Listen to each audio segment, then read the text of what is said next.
because the market is saturated with candidates at the moment. You have to go above and beyond. If you want to work for the right company, you have to do that, whether it be within their current role, around podcasts, taking on new initiatives, writing white papers, or even just making your LinkedIn more relevant, because people will look at your LinkedIn, hiring managers will be looking at your LinkedIn. From the perspective of the business, we want the best candidate, but there is no perfect candidate, right? You kind of find the best person that closely meets the spec. How realistic should hiring managers be? Yeah, I think that's where we come into our own as a consultant specialising in one sector, because we have a very good understanding of what is possible for that business. Okay, what they can expect to see, as I say, whether it be down to salary, whether it be down to channel mix, whether it be, can they do activation? Like, I see some job descriptions and I think you have got no hope whatsoever in trying to recruit that person. Of course, us recruiters are keeping an eye on the likes of Crunchbase or Business Insider and trying to kind of keep ahead of the swing, ahead of where businesses have had investment, what types of businesses would be ready, have they just secured a new round, what type of roles can I see coming out of those types of businesses. Hey marketers, our podcast guest today is Kate O'Shea. She's been in the recruitment space for over 16 years, and she specifically specializes in digital marketing with a bias towards paid media and performance marketing. So very correlated to what I specialize in. I briefly connected with her a few weeks back and I thought, you know what? It's such a tough economy right now as of Q4 2024.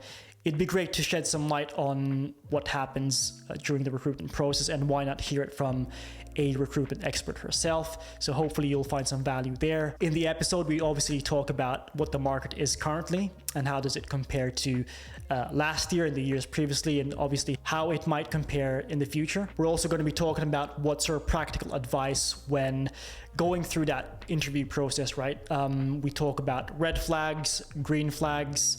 We talk about the end-to-end recruitment process. And more importantly, we also talk about the importance of having your own projects outside of your day job as a way to differentiate your profile. And that's a point that I've been hammering in this YouTube channel, right? You don't want to just be too one directional in your day job. It's definitely plant seeds there, but keep in mind there's other skills you should be upskilling in, and that usually you learn from having other projects. I guess the golden question that every marketer would have: what's the market like as of Q4 this year? And I guess we can talk about how does it compare to, let's say, maybe last year or maybe 2 years ago, and then we can talk about what do you think is going to happen next year. Yeah. Whenever I get asked this question, because obviously, the sort of burning question whenever I speak to an individual, whether it be a client or a candidate, is what's the market like? Every recruiter you speak to, I imagine, will give you some different answer, because the market is, it's my desk, it's very specific to me. I am representing businesses who are recruiting and not those who aren't recruiting. So again, it's kind of almost like a skewed look of it. So for me, Q4 historically, over coming up to 16 years experience within digital marketing in London, has always been the busiest. 2 weeks ago, I was anticipating that to be the same. 2 weeks on, I'm a little bit unsure, of how the business is going to pan out, because I've had some roles that have been pulled, business briefs that I was expecting to come in and that haven't, which is a very common theme, unfortunately. I know a lot of job seekers and business owners will agree with that, is that there's lots of hesitation, which is slowing sales cycles down, which is therefore having an impact on the amount of volume of roles that are coming out in the industry. I'm still feeling optimistic, because there are so many roles out there, there really are. There's lots of recruitment out there. And I'm talking very specifically with what I would say a recruit role, which is digital performance with quite a bias to paid acquisition. So I'm talking about isolated roles in search, social, display, programmatic, and I'm talking about more multi-channel roles across the performance arena. And I'm talking about brand side and agency as well. I still see lots of business. To answer your question around comparison to last year, it's probably not a very accurate marking, just because I was on maternity leave prior to that. So I joined the workforce back again in the summer, which is, I don't recommend it in recruitment, because summers are always challenging anyway. But I was sort of double uphill, really, trying to sort of pick up on, work that I'd kind of taken a step back from whilst I was on maternity. So I don't think I can give you a real true indication of what that looks like. As an overall, if I have to give an answer, I would say that this year's definitely improved. Yeah. Right. Yeah, maybe it's just, I guess with recruitment, it's like you said earlier, it kind of fluctuates. There's going to be like months or quarters where it's loads of opportunities, and then like summer quiets down. And yeah, I find that that's definitely the case. I don't know what your opinion is around Q1 was fairly quiet, because obviously the listeners know this if they've been following the channel. I was made redundant last year, December, which is, I think, probably the worst time to be made redundant, because it's, everyone's on holiday, like Christmas holidays, and then post Christmas, everyone's not really on it, right? They're just easing in back to work. Any specific season where is a good time to maybe look for a new role, or is that what should you just be applying every year? I would say Q4. Yeah. Q4 and that's just based on my historic revenue months, quarters over the past 15 years. There seems to be a combination of reasons for that. A lot of the time it's businesses need headcount into this year, for financial reasons. Obviously there's a number of businesses out there who are gearing up to peak, so there are additional hires, within e-commerce or retail, that's just due to peak period. And there definitely seems to be movement. So we're talking about typical notice periods being about 3 months. So if people are using their, okay, I want a new job for the new year, I don't want to be going into this role into 2025, I've done, I can't do it anymore. I want a new challenge. And they're working backwards. To through Q4. So that causes movement within the industry, and obviously therefore roles become available. So I think there's always multiple factors involved into having impact on recruitment. Of course, there's never one defining answer as to why, but I would say Q4.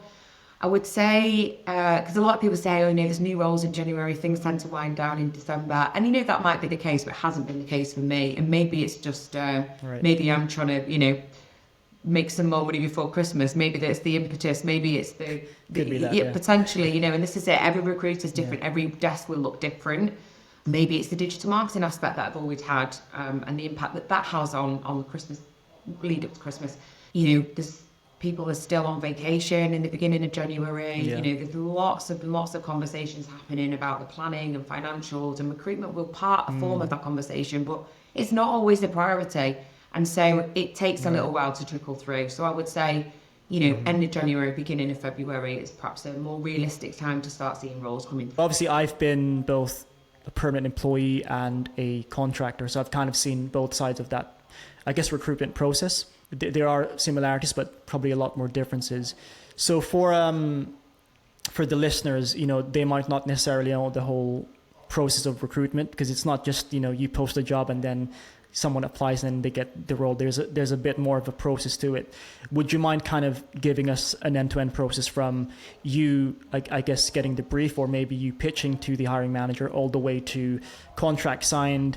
And then I guess a lot of listeners probably assume that recruitment is just recruitment, but it's actually, there's an element of sales to it, right? You're kind of selling to the company as well as to the employee, and obviously you're trying to kind of tie them together. Yeah, so depending on how you approach your desk, as well, I'll just give it from my point of view. So I would have like target businesses that I would be looking to recruit for based on what I predicted would be an industry sector that would be very fruitful that year. Like, for example, marketplace was an industry sector that I wanted to penetrate in because I saw that very much on the rise.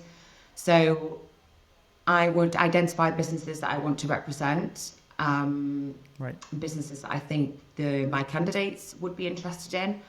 And then start trying to build relationships with those individuals. So that would mean, finding out who the right point of contacts are, whether it be a founder, if I'm looking to place into them, a head of, or if I'm looking to recruit a manager level, it would be a head of performance, head of digital, something along those lines. So it's about really trying to identify the right level of individual for the people that I want to recruit for. And I recruit across the board, but I'd say kind of mid to senior.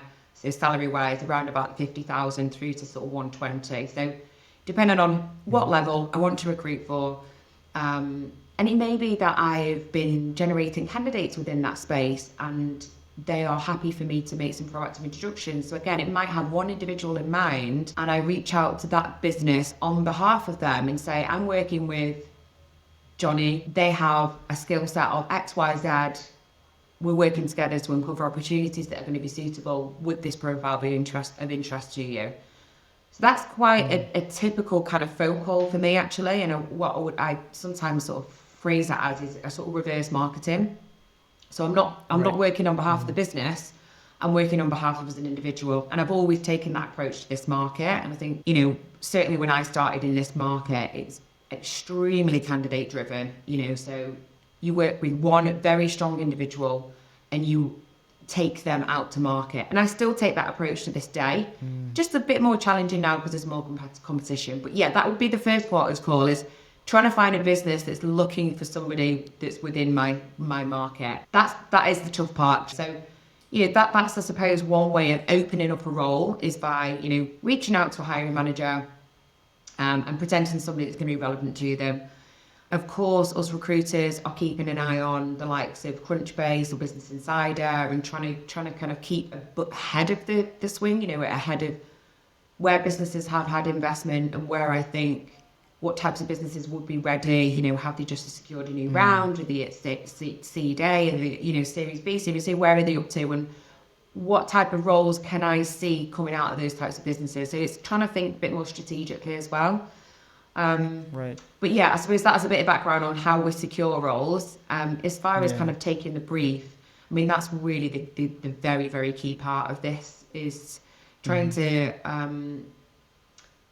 get behind the job description. These job descriptions can look very uninspiring sometimes. It's a wish list of criteria, the length of your arm, and really doesn't give candidates a good understanding of where the weightings are within the role. So you can read a job description and they all look so similar and the jobs can be so very different. So I find it really important at this point is to really pick that apart almost and kind of really have a very thorough conversation with the business to really uncover what it is they're looking for, where the pain points are, why they need this person. I want to be able to tell the story of the business when I pitch it to a candidate. So I don't just want to say you're going to be doing X, Y, Z. They can read that on a document that I'll send over to them. What I want to know about is what's it like being there, what are the people like, what kind of backgrounds have they come from.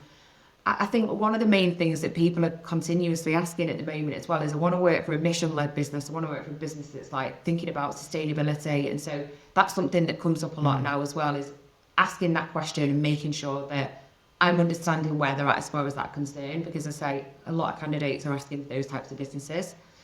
So yeah, take the brief, manage expectations around that brief, whether that be around salary or just, trying to find unicorns that don't exist, and so there is that kind of initial managing expectations to make sure that I'm not setting myself up for failure. I do post jobs, but not job adverts. So I'm very selective about who I represent. So I'm working in a much more bespoke manner. So, I'm never speaking to 100 candidates. And because I don't post job adverts, I don't have lots and lots of people applying, which then doesn't slow me down. I don't have to review each one of those applications. Right. It means that I can, as I say, be very selective. And to be honest with you, it's about me approaching individuals a lot of the time rather than them approaching me, which is why it's important for me to build my network. I will speak to people on a daily basis, whether they're looking for a job today or in 6 months' time. It's about just having that relationship existing and understanding what their criteria is, what their X, Y, Z is, and then when that role comes in, I know who to call. So a lot of the time, it's having those relationships existing and knowing who to call, rather than firing a job spec out and hoping that somebody relevant is going to apply. And I know there will be lots of people will apply who won't be applicable for it for many, many reasons. And that for me, I'm a one-man band. I don't have literally the time to be emailing everybody back, which they deserve. If somebody applies for a job, they deserve a response, even if it's just a thank you for applying job spec, because that's a very important process. I like what you said about kind of clarity and expectations, especially with the business hiring manager. I do find that the clarity bit sometimes is probably the most difficult thing, because the listeners, I saw a job posted 2 months ago. I won't mention the brand or the company. The job spec was, like I said, they're looking for a unicorn, someone who doesn't quite exist. And then a month after, I saw that same exact role reposted, but now they've kind of lessened their requirements. And then as of, I think last week, they've lessened that thing again in terms of the years of experience. And then now it's also remote. It used to be hybrid. So it's like now they're I don't know if they're just struggling to find the right person, or, I don't know what the problem is. How do you manage expectations? Because obviously from the perspective of the business, we want the best candidate, but there is no perfect candidate, right? You kind of find the best person that closely meets the spec. How realistic should hiring managers be? Yeah, I mean, I think that's where we come into our own as a consultant specialising in one sector, because we have a very good understanding of what is possible for that business. Okay, what they can expect to see, as I say, whether it be down to salary, whether it be down to channel mix, whether it be, can they do activation? Like, I see some job descriptions and I think you have got no hope whatsoever in trying to recruit that person. I mean, a few years ago, it would have been something as basic as trying to get somebody who can do, I'd even say that to this day, actually. So trying to find somebody, as an example, that can do hands-on activation within paid search and technical on-site SEO. They don't exist. They're very, very, very, very rare. Particularly at we want to pay 35,000. They just don't exist. They come from very different backgrounds. They will have had probably very different academics as well. It's rooted in them. So, I think that's where it's about building a trust with the client, but managing those expectations right from the beginning. It's trying to also make them understand that it's very competitive out there. And if they don't write that job description in a way that is appealing, it will get overlooked. Being succinct with what is needed, rather than just saying, oh, well, we'd love someone to do a little bit of UX as well. And, oh, it'd be great if they could do some CRO. No, actually, what do you need of this person? What are your absolute prerequisites? And just list that. And anything else that you get is a bonus, because you're just narrowing your pull down so much. And I'm using the example of channels because obviously that's what's very, very relevant to my market.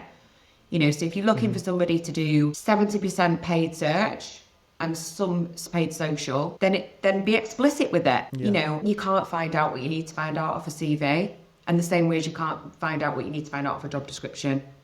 You can't make a decision on somebody. So this is why, conversations, talking to people, if you see the job description, you're unsure, apply and have a conversation with the business. Then you make your decision. Then you make an informed decision whether you want to invest more time into it. There's a job, there's a person, there's a dream, a vision behind a job description. And it's about cutting through all of that and being able to have a conversation and understand what is needed on both sides. Yeah, no, I like that. That's a good point, actually. I'll ask about the points you made about there's a human behind the CV. I can take it so many different angles, but let's finish off the process. So you put out I guess you don't put out the job spec, but you kind of do on LinkedIn. I like the way you do it. It's very kind of human to human way of kind of dealing with a potential candidate. So you speak with the candidate, I guess you get to know about them.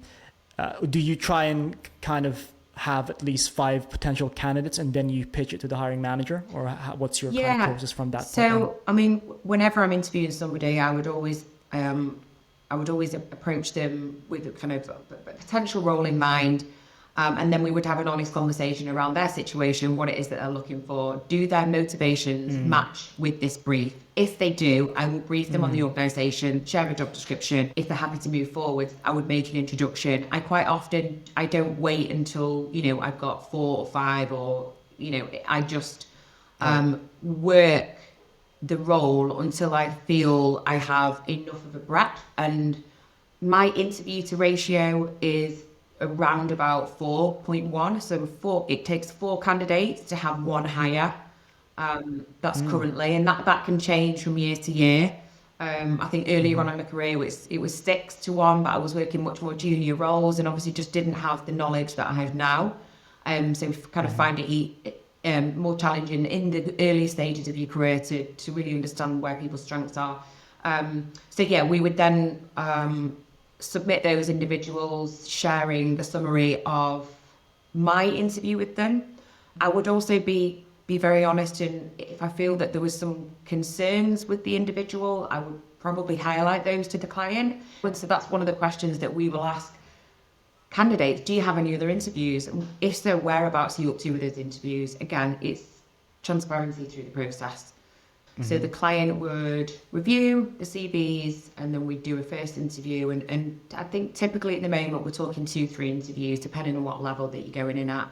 The interviews would happen, whether it be normally 30-minute phone call, video chat, a 1 hour, potentially a brief that would be asked to present back, and then sometimes like a culture meeting, like a third follow-up call. Right. But yeah, I'd say between 2 and 3 interviews is quite typical. And very much there would be a brief with any role that I recruit at the moment. There's some sort of brief to test your data skills, because I can't test you, because guess what? I'm not an AdWords specialist.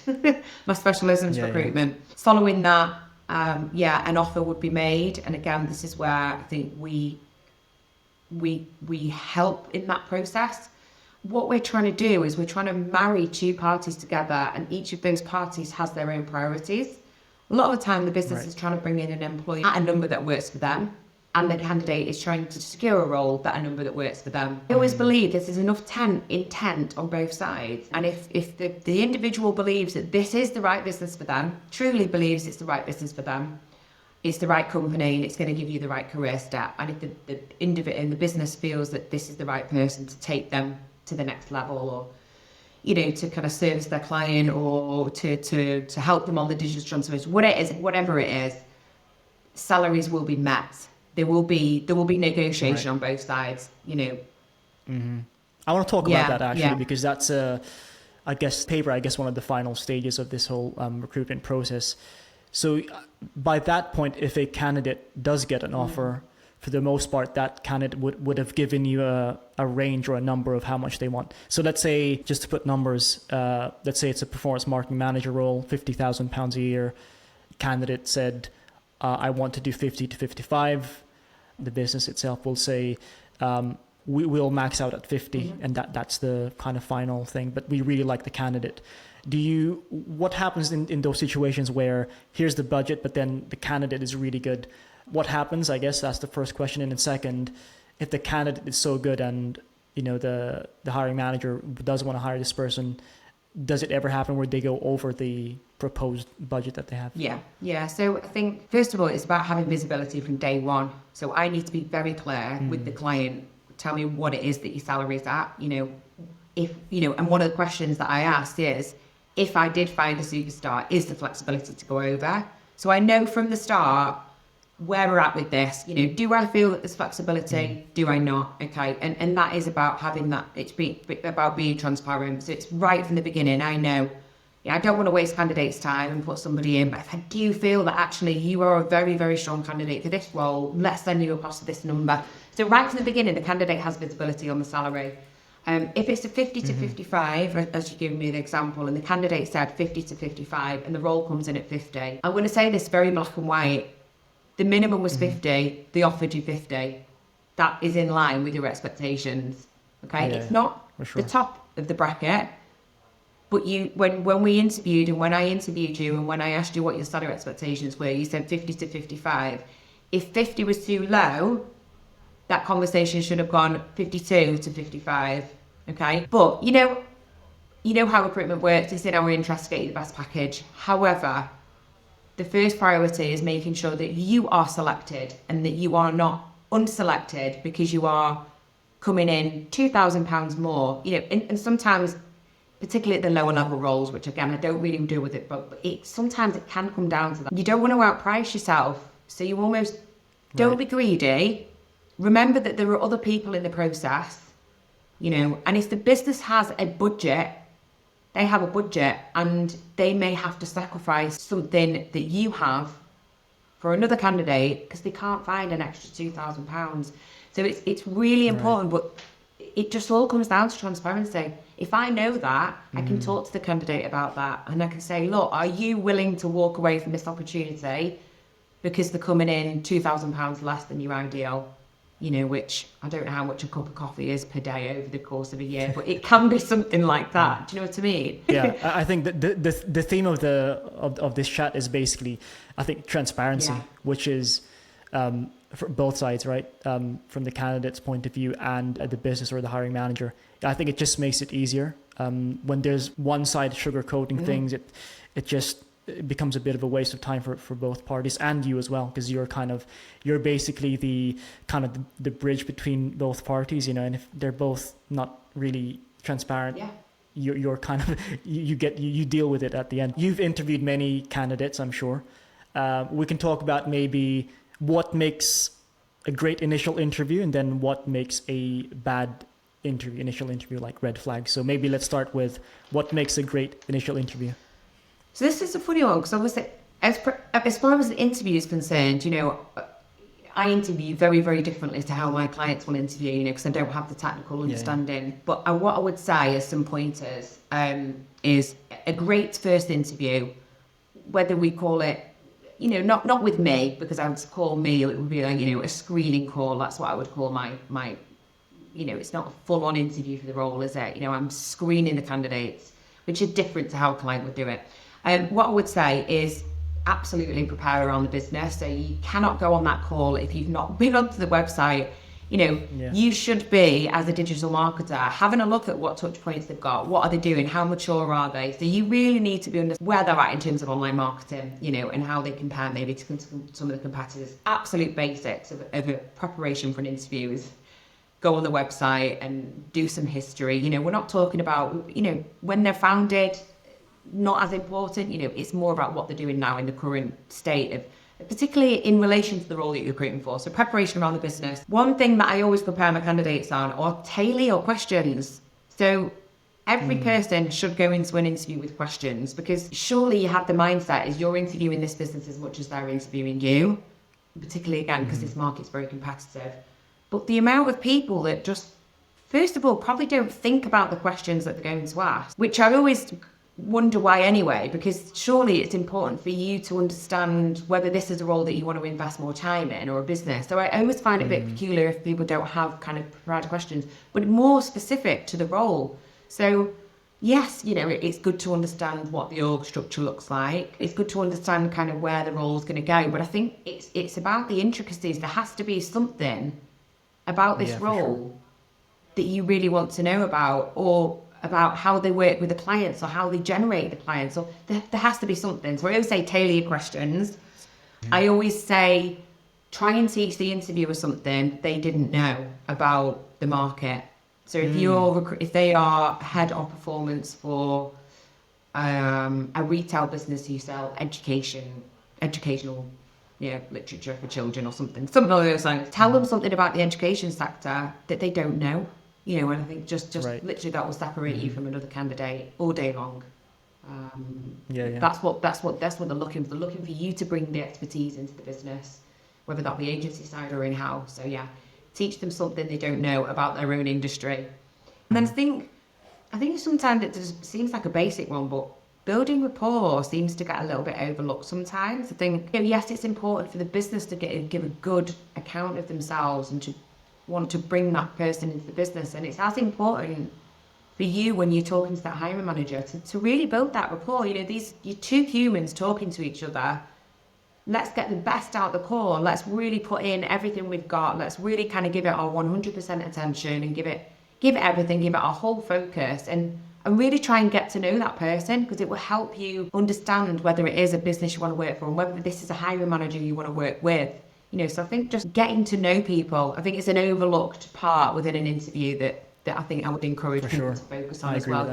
Not just about the skills. Because for the most part, by the time you jump on with them, and you can agree or disagree, you would have probably looked at their LinkedIn or CV, so you have an idea that this person can probably do the job. It's just more of a clarifying aspect and looking at their personality. But what's some red flags? Yeah, so I suppose from my point of view, red flags for me First of all, I just have to say that when I'm approaching somebody on LinkedIn about a role, I get a lot of people responding saying, can you send me the job description?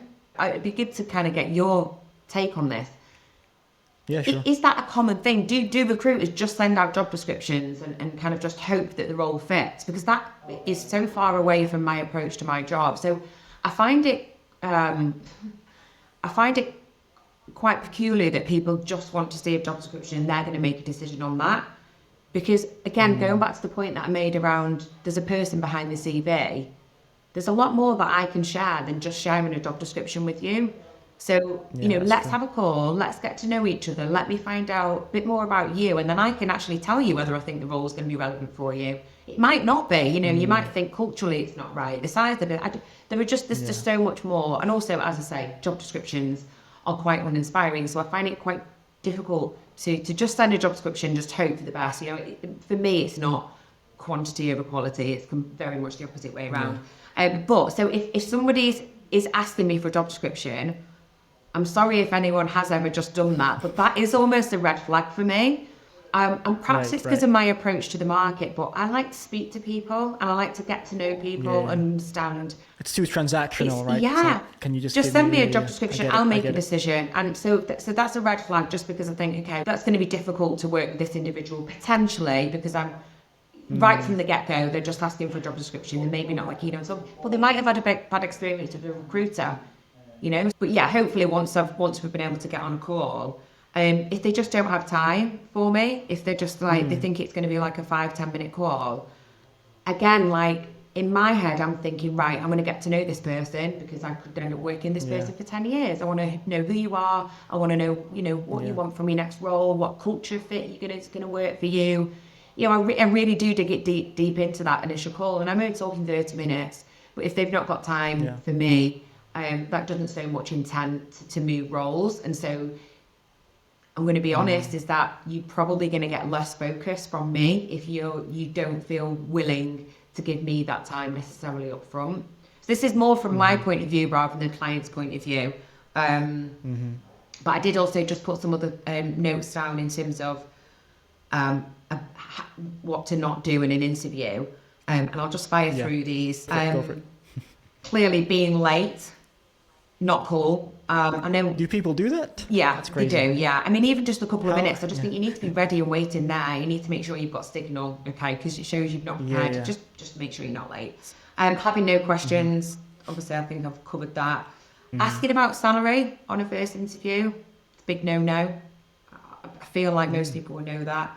Asking around how flexible are you, how hybrid, okay, first of all, I should have talked to you about that potentially, but let's get to that. Let's see whether there's an intent there on the role. Because again, it's almost showing that your thought process is more focused on the salary than the job itself. Not being articulate and kind of waffling on and not really answering the questions, again, pretty standard. And then really key one is when interviewers are asking questions, they want to know what you have contributed. So when people start answering, we did this, we saw this success. No, it doesn't sit well. It's almost a red flag because they're going to have to then repeat, okay, so is that you or was that? And so be really careful about using the we or using I. So that would be my top tips and what not to do. We spoke a couple of weeks ago. I can definitely attest to Kate being very kind of human-led. So if you are a marketer, want to potentially look for a new role, definitely reach out to Kate. I'll leave her a LinkedIn on the show notes. So do you think that candidates should start exploring other ways of, I guess, highlighting their skills beyond just relying on a CV? Yeah. What's your kind of take I absolutely agree. It does differentiate you. And I think one of the topics that you noted down, Jonathan, which I can touch on, was around how important it is for people to build their own brands in this day and age. Absolutely, because the market is saturated with candidates at the moment. So you have to go above and beyond. If you want to work for the right company, you have to do that. And I think those people who are going above and beyond, whether it be within their current role, around podcasts or even, D&I, or taking on new initiatives, doing writing white papers, or even just making your LinkedIn more relevant, because people will look at your LinkedIn, hiring managers will be looking at your LinkedIn. Kind of immersing yourself in the world of digital and making sure you cut it up to speed, and commenting and, publishing, whether it be content or just kind of content that you've seen that you think is really relevant, and having an opinion on it. I think, rightly or wrongly, it does form an opinion. When I look at someone's CV, and then straight away look at LinkedIn, and you do then form more of an opinion on that person. If they are immersed in the world of digital, you naturally feel that they're going to be able to bring more to the table. So yeah, I would say it's really important. And what you've got on your CV, there isn't many people that you see with that on the CV. So that's fantastic. So this one I wanted to ask, because I do have a few people in my network who, again, I'll be transparent, maybe they've been unemployed for maybe 4, maybe 6 months. They're really struggling to find a role. They're getting interviews. Do you have any advice for people struggling to maybe even get that initial interview?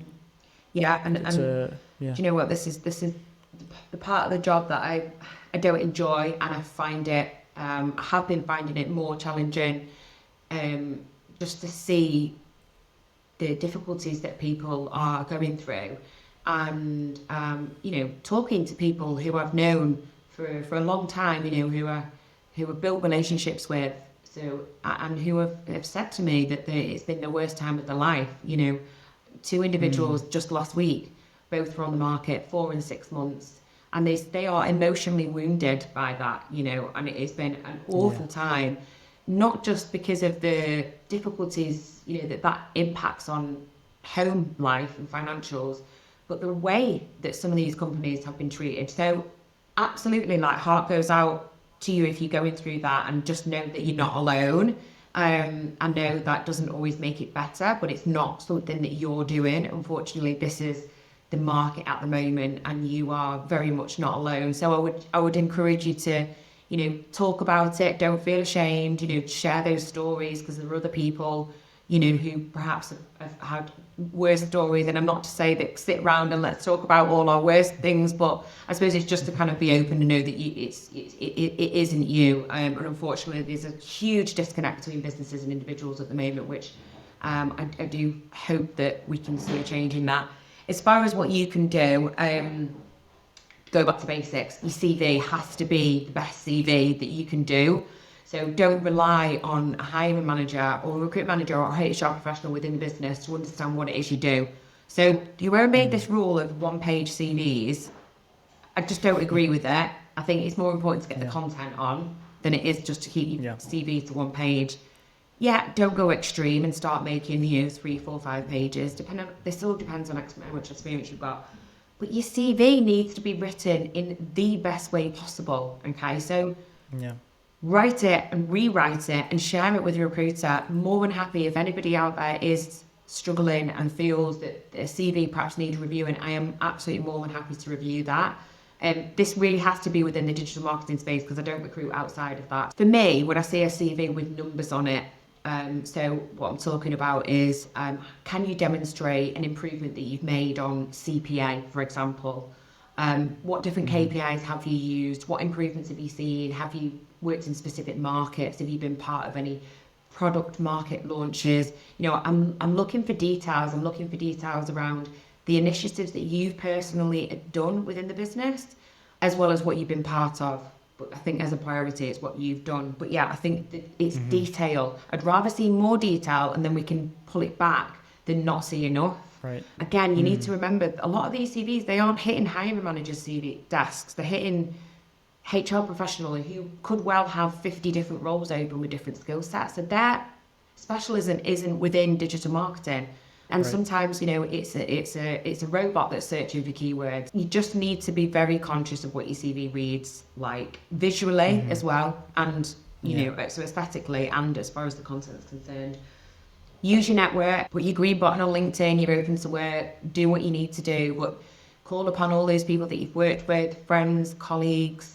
Try and be proactive as you can, and know when you have been through some difficult interview processes, you're probably not feeling like that. But I would say that networks are really being utilised and have been for the last couple of years now. And I'm seeing that on LinkedIn, which is actually really nice to see, that people are willing to help, and people are getting so many shares and reposts and things. So I think use your network. Be open-minded when applying for roles as well. So don't be too strict on the roles, because again, the wish list that the client puts out, they're probably going to be flexible, So, personality goes a very long way. So you never know. You might get on a call and you have an instant connection with the hiring manager, and they go, do you know what? It doesn't matter that you've not done any programmatic. We're going to teach you that because we love who you are. So just keep an open mind when applying for roles as well. Don't be too strict with yourself if you've not done one of the skills that might be asking for. This is more time consuming, but again, if you are out of work, then perhaps try and spend a little bit of time on the likes of TechCrunch or Business Insider or Crunchbase, just maybe to kind of familiarise yourself with what the trends are in terms of industry sectors. You may find some information out there about businesses that have had recent investment. It might be a business in the US who were launching in the UK, and you think, God, there's this real synergy between my experience and that business. And then, it takes a little bit more time. So hopefully those are some tips. And again, I'm more than happy to help if anybody's got any questions on any of that at all. For sure. I think the theme is being proactive, I guess, not just following the old paradigm of applying for a job and just expecting it to come to you. It's funny, I have a funny story. Long story short, I applied for a job a couple of weeks ago. And then the recruiter was working with, you probably will hate me for this, was working with another external partner. And then she mentioned if it was okay for my CV to be sent to the external partner. And I told her, no, I'm not comfortable with that. Do you mind if I can speak directly to the founder? If not, I'll pass on the opportunity. Now, again, it's going back to them, a bit of an anomaly, but I think I'm interviewing with the founder this Wednesday. But I think that proactive approach, if one thing isn't working, like do option B or plan B. And then if that doesn't work, plan C. We haven't even talked about what's going to happen in the future. We haven't talked about AI, all these things. And what's guaranteed is that change is going to be happening. So you being able to understand what's happening like elsewhere, like you mentioned, TechCrunch, Crunchbase, especially if you're a digital marketer and not aware of the economy. I mean, that's not a good practice to have. You want to understand how digital marketing is affecting the economy and vice versa, how that relationship works. But I think be more proactive. And then I guess let's close off with I'll let you take it wherever you want. What's the future of recruitment? So beyond 2025, how do you see recruitment changing, and how do you see your relationship with hiring managers and candidates changing, if they're changing? Yeah. So I think the obvious one is obviously AI is going to play a part. For me personally, I am not adopting AI right now. Because of my approach, it's very bespoke. So I'm not in a position that I need to use AI to create large scale content to candidates. I'm just not in that position at the moment. That may change as Keo Digital evolves. I think because of my approach and because of who I am and how I operate, for me, there's always going to have to be that human element. Is that if you don't have a network within paid search, it's very difficult to try and find talent within that space because it is very competitive. So businesses may well have, really big recruitment teams, but if there's time pressures within bringing that search specialist on, as an example, then I think there's always going to be a requirement for someone like myself.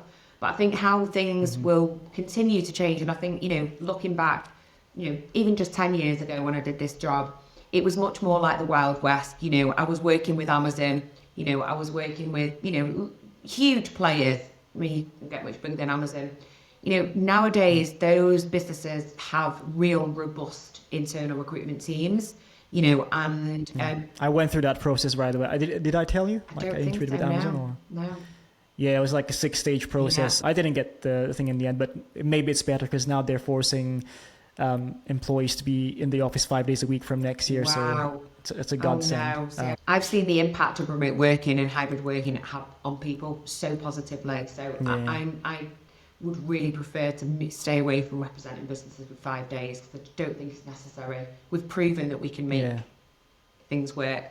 So yeah, I think AI. Sorry, I interrupted you. More internal teams within the business, and I'm hoping that businesses are going to start caring more about individuals' experiences with the businesses. I'm really hoping that businesses can get to grips of their processes, because I feel like it's happened so quickly, and